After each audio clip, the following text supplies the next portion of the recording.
Former Dallas Fed President Richard Fisher joins us this morning. Richard, it's great to have you back. A lot of discussion about the minutes yesterday and whether or not 3 weeks old, has enough happened in the past 3 weeks to make those minutes irrelevant? Well, first, Carl, I want to wish you a happy National Margarita Day, because that's what today is. Declared by Congress, by the way. I was going to start with drinks, but we can do that, yeah. We may need drinks after you listen to me. Carl, it's pretty clear that they keep dwelling on one key point, which is they have to see sustainable movement towards the 2% target.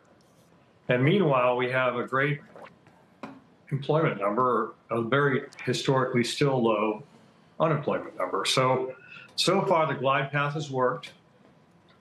I've said this before, for example, on Squawk Box a couple days ago. If I were at the table, I would be arguing, I don't see any need for us to do anything in the immediate future. So that's March.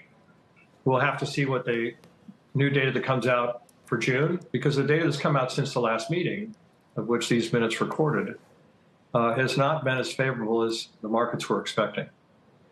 But I do want to dwell on the fact that it's not just the Fed that's impacting rates.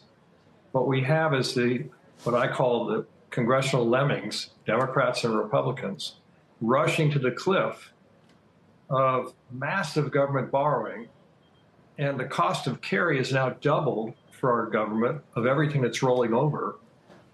So if you're going to do $10.1 trillion in refinancings this year, the question is at what price and what yield, and who's going to take it down? The dealers are already, if you look at the 20-year auction that took place this week, it was very sloppy. I'm more worried about the 10-year, and if you look even 1 year and lower, the 1 year's back over 5%. It's not just the Fed. This is the critical thing. We have an enormous, as my friend Paul Tudor Jones likes to say, a fiscal wreck, and we're not doing anything about it. Yeah, some argued that the 20-year yesterday might have been more important than the minutes, although then there's the added bit about shorter lifetime and less of a data set to rely on. Well, that's true. But again, this is a supply-demand concern. And there are very, very few politically palatable options to dealing with it. We have to cut back on government largesse. Or the Fed has to monetize the debt. And I don't believe under this current leadership, especially under Jay Powell and the current FOMC, that they'll even be tempted to do so. So now the question is, who buys this stuff? Massive supply coming to the market in all the maturity categories, even though they've shortened up the auction calendar. And who takes it down and at what price?